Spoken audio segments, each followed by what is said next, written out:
शिवतनयं वरिष्ठं सर्वकल्याणमूर्तिं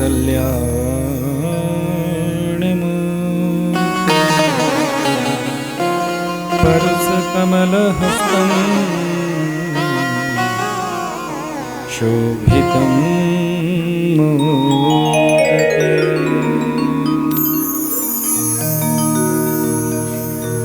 अरुणपुष्पमालां व्यालयितोपवीति मम हृदयं कुरु निवासं श्रीगणेशं नमामि। अज्ञानतिमिरान्धस्य ज्ञानाञ्जनशलाकया चक्षुरुन्मिलितं येन तस्मै श्रीगुरवे नमः।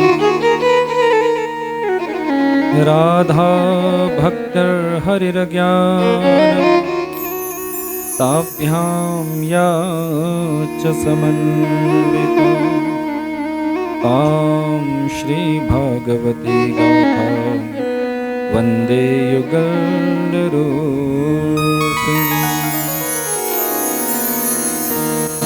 आपदामपहर्तारं दातारं सर्वसम्पदां लोकाभिरामं श्रीरामं भूयो भूयो नमाम्यहम्। वागर्थाविव सम्पृक्तौ वागर्था प्रतिपत्तये जगतः पितरौ वन्दे पार्वती परमेश्वरौ।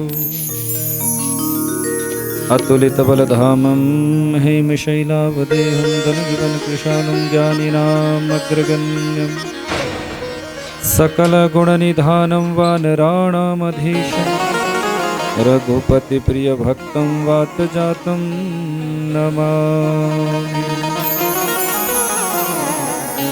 आइए हनुमंत विराजे कथा करूं मति अनुसार प्रेम सहित गादी धरूं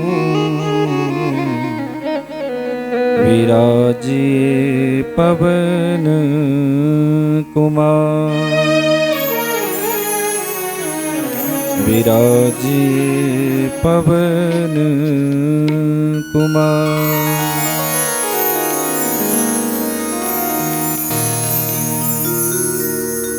बोलिए पवन पुत्र हनुमान की, भक्तवत्सल भगवान की, भुरसिंह महादेव की, श्री रामचरितमानस की, सियावर रामचंद्र भगवान की, भरत शत्रुघ्न लाल की, लखन लाल सरकार की, माता पिता श्री की, सद्गुरुदेव भगवान की, गौ गंगा गायत्री मैया की, ग्राम देव स्थान देव वास्तुदेव क्षेत्रपाल भगवान की, सत्य सनातन वैदिक धर्म की, समस्त संत महत्पुरुषों की, संत ब्राह्मण बंधुओं की, आज के आनंद की, आए हुए समस्त भक्त वृंदों की जय जय श्री राधे, जय जय श्री राधे, जय जय श्री राधे।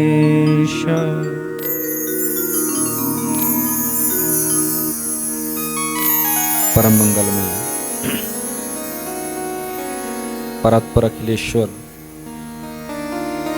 अकारण करुणावरुणालय भक्तवांछित कल्पतरु अनेक लोकों के एकमात्र अधिष्ठाता, चराचर सृष्टि के एकमात्र अधिनायक, परब्रह्म परमात्मा की वांगमयी प्रतिमूर्ति श्री रामचरितमानस सद्ग्रंथ ऋग्वेद, यजुर्वेद, सामवेद, अथर्ववेद रूपी विद्वान ब्राह्मण मंडली,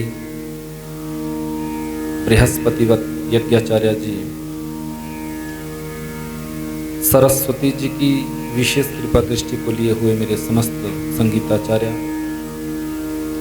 राजा परीक्षितवत, संपूर्ण यजमान परिवार, आयोजक परिवार, इस परम पुनीत प्रांगण भुरशुंडी महादेव मंदिर कमेटी के समस्त पदाधिकारीगण, सदस्यगण, भक्तवृंद, सेवकगण, पुजारीगण, महादेव जी की इस पावन नगरी में आयोजित श्री राम कथा का रसपान करने हेतु उपस्थित मेरी प्यारी माताएं, बहनें, बच्चे और बुजुर्ग, सर्वप्रथम आप सभी के हृदय कमल में सियावर रामचंद्र भगवान की जो अद्भुत झांकी विद्यमान हुई है, उनके श्री चरणों में मैं कोटिशः प्रणाम करता हूँ।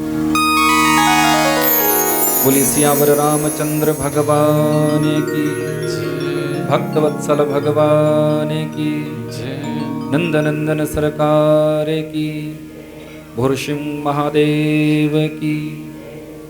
बंधु, परम सौभाग्य है आप सभी का जो महादेव जी के इस पावन प्रांगण में विराजमान होकर आप सभी उन्हीं के इष्ट की कथा का रसास्वादन कर रहे हैं। वैष्णवानाम यथा शंभो भागवत में आया। जितने भी इस धरती पर संत हुए हैं, जितने भी इस धरती पर विद्वान हुए हैं, जितने भी इस धरती पर श्रेष्ठ महापुरुष हुए हैं, उनको किसी ना किसी स्त्री ने ही जब चोट पहुंचाई तब जाके उनका भक्ति मार्ग प्रशस्त हुआ। संत तुकाराम जी के चरित्र को देख लो, पत्नी की डांट से भक्ति पनप गई। संत डोंगरी जी महाराज को देख लो, पत्नी बड़ी कर्कशा थी, कर्कश भाषिणी। किसी भी संत का आप दर्शन करेंगे तो कोई ना कोई उनके जीवन में घटना घटी, उसके बाद उनका मन भगवान की ओर मुड़ा। ये सच्चाई है। तब तक इस संसार को तुम नहीं छोड़ना चाहते जब तक ये संसार तुमसे लाड प्यार कर रहा। जब तक वो लाड प्यार कर रहा है ना, तब तक तुम भी उस संसार से चिपके रहते हो। पर जब इस संसार से तुम्हें धक्का लगता है, तब जाके तुम्हें ध्यान आता है कि हम जिस संसार की आसक्ति में बंधे हुए हैं, इस संसार से निकलकर हमें प्रभु की भक्ति में जाना चाहिए। तब जाके भक्ति पनपती है। पर तब भक्ति कर कर क्या करोगे? सब तुलसीदास नहीं बन जाएंगे, सब डोंगरे जी महाराज नहीं बन जाएंगे, संत तुकाराम सब नहीं बन जाएंगे, संत एकनाथ सब नहीं बन जाएंगे। मैं तो अक्सर कथा में कहता हूं कि भगवान की भक्ति बचपन से करना प्रारंभ करो, क्योंकि बचपन में की गई भक्ति अमृत के समान होती है, जवानी में की गई भक्ति घी दूध के समान होती है, और बुढ़ापे में की गई भक्ति तो मात्र पानी के समान होती है। तो भक्ति तो प्यारे वो श्रेष्ठ है जो बचपन से की जाए। बचपन से भक्ति का भाव जागृत हो जाएगा। अपने बच्चों को हम बचपन से ही भक्ति से जोड़ देंगे, भगवान की भक्ति से जोड़ देंगे तो कल्याण निश्चित है। बुढ़ापे में तुम्हें तरसना नहीं पड़ेगा। बुढ़ापा जब तुम्हारे जीवन में आएगा तो तुम्हारे मन में ऐसा नहीं सोचना पड़ेगा तुम्हें कि अब भजन करने जाना था, मंदिर में दर्शन करने जाना था, भगवान की कथा सुनने जाना था। यदि बच्चों को बचपन से ही संस्कारवान बनाया होगा, बच्चों के बचपन में ही यदि भक्ति से सराबोर कर दिया होगा, तो वही बच्चे जवानी में, जब तुम बूढ़े होंगे और वो जवान होंगे, तुम्हारा हाथ पकड़कर तुम्हें कथा पांडाल तक वो बच्चे लेकर जाएंगे। इसलिए प्यारे, भक्ति तो भगवान की बचपन से करनी चाहिए, बचपन से करनी चाहिए। चोट जब लगी है, लोहा जब गर्म होता है ना, और उस समय गर्म लोहे पर जब चोट मारी जाती है तो लोहा कितना कठोर होता है, लोहे को कोई मोड़ नहीं सकता। पर जब लोहा आवे में तपा होता है, वो गर्म होता है, उस पर जब चोट लगती है हथौड़े की, तो उस लोहे से किसी भी आकार में उस लोहे को तुम मोड़ सकते हो। उसके तुम औजार बना लो, उसका तुम कुछ भी बना लो, वो लोहा उस आकार में परिवर्तित हो जाए, उस आकार में परिवर्तित हो जाए। तो यहां तुलसीदास जी भी काम वेग में ऐसे प्रदीप्त थे, ऐसा भाव उठा हुआ था कि ज्ञान हथौड़े की चोट पड़ी है पत्नी के द्वारा। अरे धिक्क है, धिक्कार है तुम्हें, इस हाड़ मांस के पुतले से इतना नेह, इतना प्रेम, इतनी आसक्ति। यदि इतना ही प्रेम तुम राम से करते, इतना ही प्रेम तुम्हें राम जी से हो जाता, तो अवश्य ही तुम्हारे जीवन में राम जी की प्राप्ति हो जाती। ये पत्नी रत्नावली ने कहा। बस देख, जैसे ही धक्का दिया है और ये शब्द कहे हैं, वो गहरी चोट अंदर पहुंची है, ज्ञान रूपी हथौड़ी की चोट लगी है। अंदर जो भक्ति थी, जो ज्ञान था, जो भाव था, वो बाहर निकल पड़ा है। आंखों से पनारे बहने लगी है, आंखों से पनारे बहने। पत्नी ने मुझे आज डांटा, पत्नी ने आज मुझे धक्का दिया, पत्नी ने आज मेरे जो अंदर प्रसुप्त मेरा ज्ञान था वो जागृत कर दिया है। उसी समय, उसी आधी रात में अपने गृहस्थी का त्याग कर दिया। आज के बाद इस गृहस्थी में वापस नहीं आऊंगा। तुरंत अपनी गृहस्थी का त्याग किया और जाकर काशी में वास किया है। महादेव जी की वैराग्यपूर्ण नगरी, पूर्ण वैराग्य। जीवन में वैराग्य लेना चाहते हो ना, तो काशी में वास करो। घर गृहस्थी में कभी वैराग्य नहीं आएगा, आएगा भी तो मरकट वैराग्य आएगा।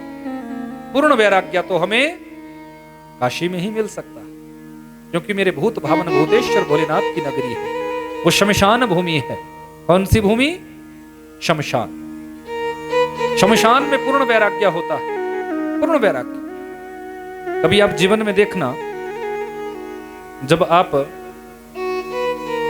किसी शव यात्रा को देखते हो या शव यात्रा के साथ जब आप जाते हो, और शमशान घाट में जितनी देर तक तुम रहोगे ना, उतनी देर तक जलती हुई चिता को देख देख कर तुम ये विचार करते रहते हो कि क्या रखा है इस संसार में। एक दिन हमें भी ऐसे मरना है, एक दिन हमें भी ऐसे जलना है, एक दिन हमारा भी यही अंत होगा। सोचते हो ना? सच्ची सच्ची बताओ, सोचते हो ना? उतनी देर तक वो वैराग्य की ज्योत तुम्हारे अंदर जगती रहती है। पर जैसे ही तुम शमशान भूमि का त्याग करते हो, अपने घर की ओर मुड़ते हो, अब उसके बाद ना वो चिता, ना वो वैराग्य, तुरंत तुम्हारा वैराग्य समाप्त हो जाता है और अपनी घर गृहस्थी के कुचक्कर में ही तुम पड़ जाते हो। यह है मरकट वैराग्य। कौन सा वैराग्य? जोर से बोलो। मरकट। मरकट कहते हैं बंदर के लिए। आपके यहां होते? अभी तक दिखे नहीं हमें। भक्त वत्सल भगवान की बोले महाराज दिखने भी नहीं चाहिए, ऐसा सोच रहे हो ना? हनुमान जी की सेना कभी भी आ सकती है। मरकट, बंदर वृक्ष की एक टहनी पर बैठता है, पर उस टहनी को छोड़कर वो दूसरी टहनी पर कब छलांग लगा देगा कुछ कहा नहीं जा सकता। 2 मिनट में भी छलांग लगा सकता है, 5 मिनट में भी छलांग लगा सकता है, 10 मिनट में भी छलांग ना लगाए तो 1 घंटा भी ना लगाए। जिस प्रकार बंदर एक टहनी पर अधिक देरी तक नहीं रहता, ठीक उसी प्रकार हम गृहस्थियों के मन में भी पूर्ण वैराग्य प्रकट नहीं हो पाता, मरकट वैराग्य हो जाता है। पत्नी के साथ लड़ाई हुई, पति के साथ झगड़ा हुआ, चल मुझे अब हरिद्वार जाना है। बांधा बैग, पहुंच गए हरिद्वार। अब 2 दिन वहां रुके, अब पोते की याद आने लगी, अब बेटे की याद आने लगी, अब पत्नी की याद आने लगी, बिजनेस की याद आने लगी। चलो एक फोन तो कर ही लूं। फिर फोन किया तो वहां से पत्नी ने बोल दिया, बड़े आए थे घर से भागने वाले, आ जाओ घर में। वो इतना कहा और तुमने बोरी बिस्तर उठाया और फिर घर में आकर बैठ। यह है मरकट वैराग्य। सच्चा त्याग कबीर का जो मन से दिया। पूर्ण वैराग्य कबीर दास जी के अंदर पूर्ण वैराग्य था। बाबा कबीर जी की पत्नी का नाम था लोई। एक दिन एक व्यक्ति आया, कहने लगा कि मैया मैं बाबा कबीर से मिलना चाहता हूं। बाबा कबीर कहाँ है?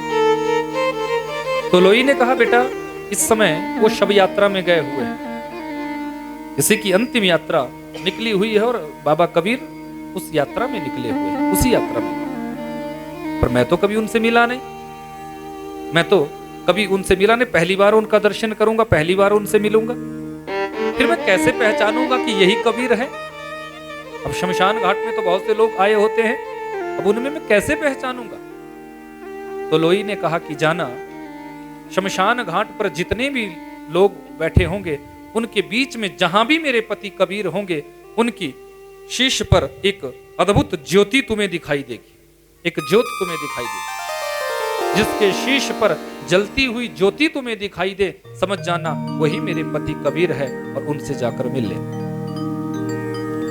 अब वो व्यक्ति शमशान घाट पर पहुंचा। शमशान घाट पर जैसे ही आया है, क्या देखता है? जितने भी लोग वहां बैठे थे सबके सिरों पर ज्योतियां जगी हुई है, सबके शीश पर ज्योतियां जगी हुई। अब वो अचंभित हो गया। अब इन लोगों के बीच में मैं कैसे पहचानूं कि कौन कबीर है? यहाँ तो सभी के सिरों पर ज्योतियां जगी है। और मैया ने तो कहा था कि जिसके शीश पर ज्योति जगी दिखे वो मेरे पति है, पर यहाँ तो सबके सिरों पर ज्योतियां हैं। क्या सब कबीर है? सब तो नहीं हो सकता, होगा तो कोई एक। अब वो अचंभित होकर वहां खड़ा हुआ है। धीरे धीरे धीरे क्या देखता है कि जितने भी वहां लोग बैठे थे उनके शीश के ऊपर जो ज्योतियां जगी हुई थी, धीरे धीरे धीरे वो ज्योतियां शांत होने लगी है। सबके सिरों की ज्योतियां शांत हो गई। पीछे एक महापुरुष बैठे हुए थे, सफेद चद्दर ओढ़े हुए पीछे एक महापुरुष बैठे थे। और वो व्यक्ति क्या देखता है कि उनके शीश पर जो ज्योत जगी हुई थी वो यथावत है, वो ज्योति वैसी की वैसी ही। समझ गए यही बाबा कबीर है। दौड़े हैं और बाबा कबीर के चरणों में प्रणाम किया। बाबा, क्या आप ही कबीर हैं? हाँ बेटा, मैं ही कबीर हूं, पर पहचाना किससे? बोले मैं घर में गया था, माता लोई से मिलकर आया, उन्होंने ही आपका परिचय बताया।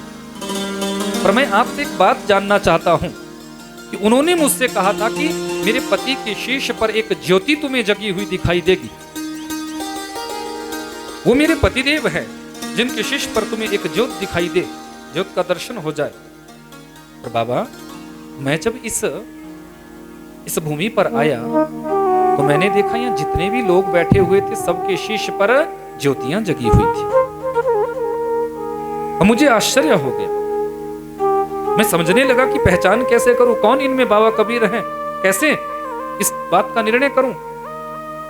पर मैं वहीं खड़ा रहा और मैंने क्या देखा कि धीरे धीरे उन सबके शीश की वो ज्योतियां शांत हो गई और आपके शीश की ज्योति यथावत रही। मैं तुरंत समझ गया कि आप ही कबीर है। पर मैं आपसे ये जानना चाहता हूं कि इन लोगों के सिरों पर जो ज्योतियां जगी हुई थी वो ज्योतियां क्या थी? तो बाबा कबीर मुस्कुराए, बोले बेटा, ये शमशान भूमि है, ये शमशान भूमि है और यहां आने वाले हर एक व्यक्ति के मन में वैराग्य की ज्योत प्रकट हो जाती है। ये जो आपने इन सभी के सिरों पर ज्योतियां जगी हुई देखी, ये ज्योति वैराग्य की ज्योत थी। थोड़ी देर तक सबके अंदर वैराग्य भाव आया कि एक दिन हमें भी ऐसे ही मरना है, ऐसे ही जलना है, हमारा भी ऐसे ही अंत होगा, हम भी ऐसे ही मृत्यु सैया पर लेटेंगे, ऐसे ही हमें भी जलाया जाएगा इन लोगों के द्वारा। सबके सिरों पर वो वैराग्य की ज्योतियां जगी। पर धीरे धीरे धीरे धीरे धीरे धीरे जैसे जैसे इनके वैराग्य की ज्योत शांत हुई, ये पुनः अपनी घर गृहस्थी का चिंतन करने लगे, अपने बिजनेस का चिंतन, अपने परिवार का चिंतन, और वो वैराग्य की ज्योत विलुप्त हो, वैराग्य की ज्योत विलुप्त हो। जैसे ही ऐसा कहा, चरणों में प्रणाम किया, बस यही वैराग्य मरकट वैराग्य कहलाता। कौन सा वैराग्य? मरकट वैराग्य। वैराग्य जीवन में ऐसा नहीं आना चाहिए कि थोड़ी देर के लिए तो आपका मन बना कि अब बस मंदिर से जुड़ जाएंगे, अब यहीं हम रहेंगे, यहीं सेवा करेंगे, यहीं भाव से रहेंगे, जितनी भी सेवा होगी यहीं करेंगे, और 1 महीने के बाद वो सारा भाव खत्म, अब वही गृहस्थी, मंदिर अब साल बाद जाएंगे जब कथा होगी। यह मरकट वैराग्य। पूर्ण वैराग्य क्या है? जो मन में संकल्प धारण करो कि ज्यादा नहीं होगा तो हर महीने तो आएंगे ही आएंगे, हर महीने तो आएंगे ही आएंगे। हफ्ते में भी ना आ सको तो महीने का तो एक क्रम बनाओ कि हर महीने हमें भुरसिंह देव मंदिर में जाना है, मंदिर की सेवा को देखना है, मंदिर में जाकर सेवा करनी है। जब हर एक व्यक्ति 1-1 महीने के बाद आने का भी यदि संकल्प धारण कर लेगा तो इतने लोग इस मंदिर से जुड़े हुए हैं और हर व्यक्ति के जीवन में एक दिन भी नहीं आएगा।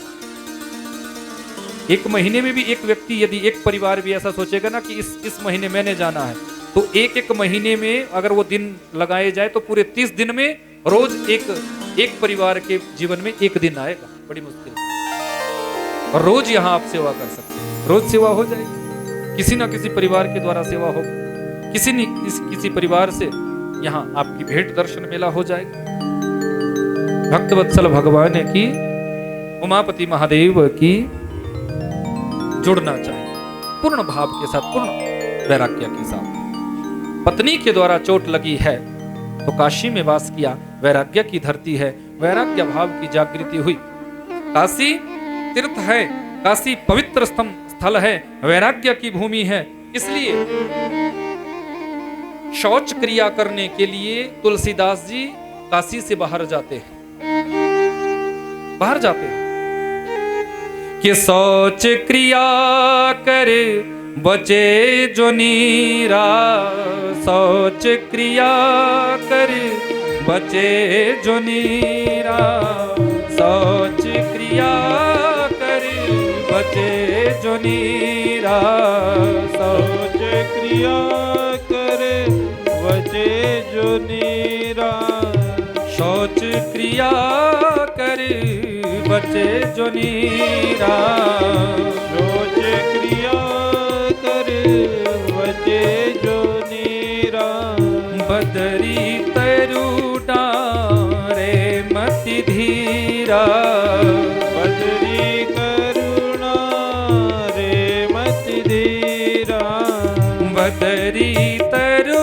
डारे मति धीरा, बदरी तरुदारे मति धीरा, राम सिया राम सिया राम सिया राम, राम सिया राम, सभी गाइए, राम सिया राम, राम सिया राम सिया राम सिया राम, राम सिया राम सिया राम सिया राम, ओ राम सिया राम सिया राम सिया राम, राम सिया राम सिया राम सिया राम, राम सिया राम सिया राम सिया राम, राम सिया राम सिया राम सिया राम।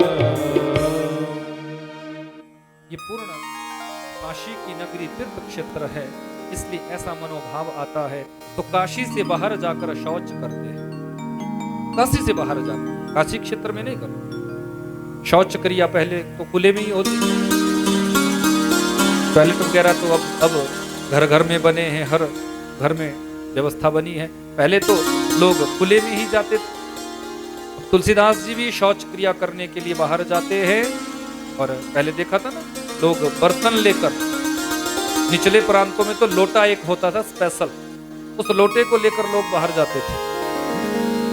तो तुलसीदास जी भी जाते हैं, शौच क्रिया करते हैं, पवित्रीकरण के लिए उस जल का प्रयोग करते हैं, जो जल बच जाता है। जैसे ही वापिस आते हैं ना, तो एक बदरी कहते हैं बेरी के पेड़ को, वेरी का वृक्ष, तो उस वेरी के वृक्ष के मूल में उस बचे हुए जल को वो गोस्वामी तुलसीदास जी छोड़ देते, डाल देते। अब उस वेरी के पेड़ पर कोई प्रेत रहता था, क्या रहता था? राधे। तो बचा हुआ जल कहां डालते हैं? वेरी के पेड़ में। अब उस वेरी के पेड़ में कोई प्रेत रहता था। स्कंद महापुराण में लिखा है, ये जो प्रेत होते हैं ना, इनका कोई शरीर नहीं होता, ये वायु वेग से चलते हैं। कैसे चलते हैं? वायु वेग से। और या तो कहीं पेड़ पर लटकेंगे, या कहीं झाड़ जहां होता है, कोई घनघोर झाड़ वहां होते हैं, या किसी शिला पर, किसी वृक्ष पर, किसी पत्थर पर, किसी चट्टान पर इन प्रेतों का वास होता है, जहां इन्हें जगह मिल जाती है। इनका कोई घर तो है नहीं, घर तो है नहीं। अब उस वेरी के पेड़ में कोई प्रेत बैठता था। अब ये रोज जल डाले, अब प्रेत अपवित्र, जल भी अपवित्र, प्रेत भी अपवित्र होते हैं। अब अपवित्र जल इस प्रेत ने सोचा कि मुझे दिया जा रहा है, इसको स्वीकार करता था। इसलिए जैसे ही ये 41 से 47 दिन के का क्रम पूर्ण हुआ, ये प्रेत जागृत हो गया और वहां प्रकट हो गया, प्रकट हो गया। तुलसीदास जी मैं आपकी भक्ति से बड़ा प्रसन्न हुआ हूं। आपने इतने दिनों तक मेरी पूजा की है, मुझे जल दिया है, आपके द्वारा दिया हुआ जल मैंने ग्रहण किया है। अब तुलसीदास जी सोचने लगे, मैंने तो जल विनोद में डाल दिया था, बचता था तो रोज, कईयों की आदत होती है ना कि रोज किसी रास्ते से जाएंगे तो उसी जगह पर कुछ कोई चीज छोड़ दे। इन्होंने सोचा कि मेरा तो रोज का नियम था कि जो जल बचता था यहाँ डाल दे, मुझे क्या पता यहाँ प्रेत है। तो तुलसीदास जी ने पूछा, आप कौन हो? कौन हो? तो ये प्रेत बोल पड़ा है कि मैं प्रेत हूं और मैं इस वदरी वृक्ष पर, इस वेरी के वृक्ष में मेरा वास था। तुमने इतने दिनों तक मुझे जल दिया है, इसलिए मैं तुम्हारे द्वारा दिए गए जल से तृप्त हुआ हूं। अब तुम जो मांगोगे वो मैं तुम्हें दूंगा। तुलसीदास कहने लगे, बोले एक प्रेत इंसान को क्या दे सकता है? तुम हो ही प्रेत, मुझे क्या दोगे? बोले नहीं नहीं, जो तुम मांगोगे वो दूंगा। अच्छा, यदि तुम दे सकते हो तो क्या मांगा है? कि जो रघुवीर दर्श में पाऊं, जो रघुवीर दर्श में पाऊं, जो रघुवीर दर्श में पाऊं, जो रघुवीर दर्श में पाऊं, जो रघुवीर दर्श में पाऊं, जो रघुवीर दर्श में पाऊं, जो रघुवीर दर्श में पाऊं, जो रघुवीर दर्श में पाऊं, जियत प्रयंत तोर यश गाऊं, जियत प्रयंत तोर यश गाऊं। जो रघुवीर दर्श में पाऊं। यदि मुझे देना चाहते हो तो मैं तुमसे बस यही मांगता हूं कि मुझे रघुवीर का दर्शन हो जाए, प्रभु श्री राम जी का दर्शन हो जाए, प्रभु श्री राम जी का मुझे दर्शन हो जाए। और यदि तुमने मुझे श्री राम जी का दर्शन करा दिया तो जब तक जीऊंगा तुम्हारा गुण गाता रहूंगा। जियत पर्यंत तोर यश गाओ, आपका यशोगान करता रहूंगा, आपकी वंदना करता रहूंगा, आपका नाम लेता रहूंगा, यदि आपने मुझे रघुवर का दर्शन करा दिया। ये प्रेत कहने लगा कि मुझ में सामर्थ्य नहीं है, मुझ में सामर्थ्य नहीं है कि मैं तुम्हें प्रभु श्री राम जी का दर्शन करा सकूं, लेकिन मैं मार्ग बता सकता हूं। इस प्रेत ने कहा कि जाओ, जहां राम कथा चली है उसमें तुम जाना, सबसे पीछे जो बैठा होगा दीनहीन अवस्था में, देखने में तुम्हें निर्धन लगेगा, तुम्हें दरिद्री जैसा प्रतीत होगा, वो हनुमंत लाल है। बस उनके चरण पकड़ लेना, उनके अंदर सामर्थ्य है। वो हनुमंत लाल तुम्हें प्रभु श्री राम जी का साक्षात्कार करा सकते, प्रभु श्री राम जी का साक्षात्कार करा सकते। तुलसीदास जी बड़े प्रसन्न हुए हैं, दौड़े हैं, राम कथा हो रही थी, सबको देखने लगे हैं। बहुत से श्रोता आए, बहुत से श्रोता चले गए, सारे श्रोता कथा सुनकर चले गए, पर पीछे दीनहीन अवस्था में एक निर्धन की तरह, बिल्कुल दरिद्री की तरह बैठे हुए थे। समझ गए कि प्रेत ने इन्हीं का ही परिचय बताया था। दौड़े हैं और चरण पकड़ लिए हैं, चरण पकड़ लिए कि आप महावीर हैं। वो कहने लगा मुझे छोड़ दे, बोले नहीं छोड़ूंगा, बोले छोड़ दे, नहीं छोड़ूंगा, छोड़ दे, नहीं छोड़ूंगा, क्योंकि आप महावीर हैं, मैंने आपको पहचान लिया। कि भय प्रसन्न तब पवन कुमारा, भय प्रसन्न तब, भय प्रसन्न तब पवन कुमारा, भय प्रसन्न भय प्रसन्न तब पवन कुमारा,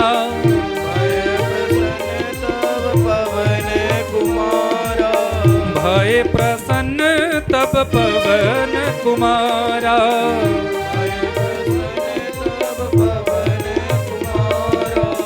मागो मागो अस वचन उचारा, मागो मागो अस वचन उचारा। हनुमंत लाल प्रसन्न हो गए, इस अवस्था में भी तुमने मुझे पहचान लिया, अपने वास्तविक रूप में आए हैं और कहा कि मांगो, तुम क्या मांगना चाहते हो? मैं तुम्हारी निष्ठा से, तुम्हारे भाव से प्रसन्न हुआ हूं। तुम मांगो। तुलसीदास जी कहने लगे, पहले असली रूप का दर्शन मुझे करो। इस रूप में मैं आपसे नहीं मांगूंगा। यदि मुझे देना चाहते हो तो पहले अपने वास्तविक रूप का दर्शन कराओ, क्योंकि मैं आपके वास्तविक रूप में आपको देखना चाहता हूं। कहीं मेरी पहचान गलत तो नहीं है, कहीं मेरी दृष्टि गलत तो नहीं है। यदि आप सचमुच हनुमंत लाल है तो अपने वास्तविक रूप का दर्शन मुझे कराओ। जिस रूप में आप प्रभु श्री राम जी के साथ रहते थे, जिस रूप से आप प्रभु श्री राम जी की सेवा करते थे, उसी रूप का मैं दर्शन करना चाहता हूं। हनुमंत लाल तुरंत अपने वास्तविक रूप में आए हैं और गोस्वामी तुलसीदास जी ने जब हनुमंत लाल का दर्शन किया तो चरणों में प्रणाम किया है। हे प्रभु, अब मैं आपसे बस एक ही निवेदन करना चाहता हूं कि मैंने आपका दर्शन पाया, मैं कृतार्थ हो गया। आप तो रोज प्रभु श्री राम जी का दर्शन पाते हैं, बस आपसे इतना ही निवेदन है कि मुझे प्रभु श्री राम जी का दर्शन कराओ। हनुमंत लाल मुस्कुराए हैं, कहा कि इसके लिए तुम्हें काशी को छोड़ना पड़ेगा। यदि तुम्हें मेरे इष्ट का दर्शन करना है, प्रभु श्री राम का दर्शन करना है, तो आप काशी को छोड़कर जाएं और चित्रकूट पहुंचे। वहां पर नित्य प्रति चित्रकूट में प्रभु श्री राम आते हैं, आप उनका दर्शन करना। तो हनुमंत लाल के कहने पर यहां तुलसीदास जी काशी को छोड़कर जाने लगे। जाने से पहले मन में भाव आया कि मैंने इतने समय तक महादेव जी की उपासना की है, महादेव जी का नाम जपा है, पर उनका दर्शन नहीं हुआ।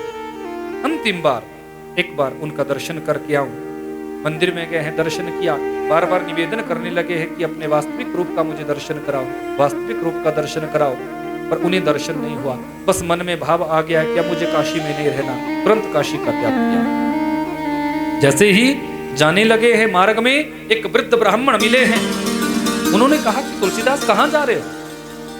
बोले काशी में था, पर महादेव जी का कभी दर्शन नहीं हुआ, काशी को छोड़कर जाना चाहता हूं।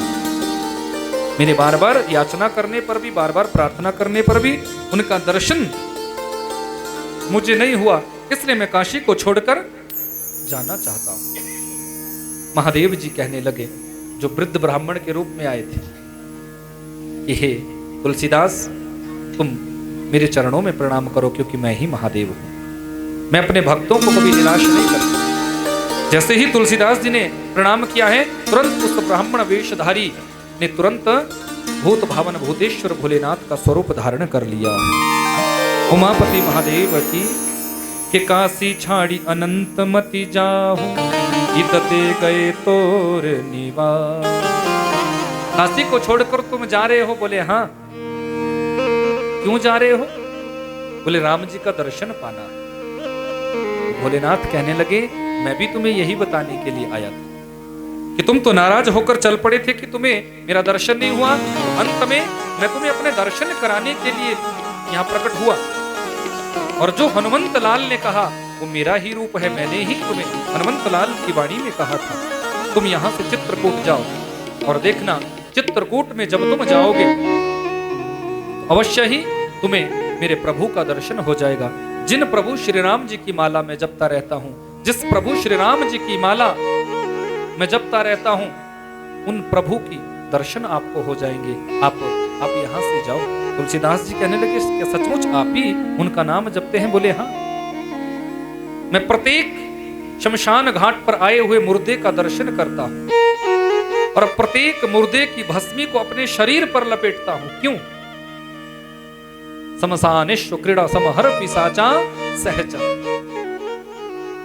भगवान शंकर शमशान की धूलि को, जिस शमशान की धूलि को अपवित्र माना जाता, लोग शमशान में जाते हैं ना, किसी की शव यात्रा में जाएंगे, धर्म लकड़ी डालकर आएंगे तो स्नान करेंगे, रोटी का टुकड़ा चखेंगे, अग्नि को छुएंगे, पता नहीं कितने कितने कितने बातें करेंगे, तब जाके वो अपने आप को पवित्र समझते हैं और तब घर में प्रवेश करते हैं। पर विचार करो, तुमने तो सिर्फ धर्म लकड़ी ही डाली थी, महादेव जी तो उस शमशान में जलाए हुए मुर्दे की भस्मी को अपने शरीर पर डालते। क्यों? जो अपवित्र है उसको भी अपने शरीर पर डालते हैं। क्यों? कभी विचार किया?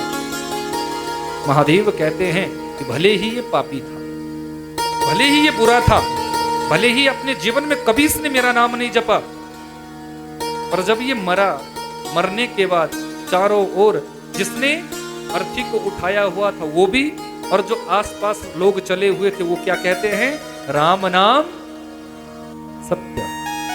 यही तो बोलते हैं। जीवन भर में उसने राम नाम नहीं गाया। अंत में दुनिया के ये लोग बार बार उसे सुनाते हैं, राम नाम सत्य है, राम नाम सत्य है। हम जो यहाँ कथा कह रहे हैं ना, ये रिकॉर्ड हो रही है, यूट्यूब में आप इसका दर्शन कर लो।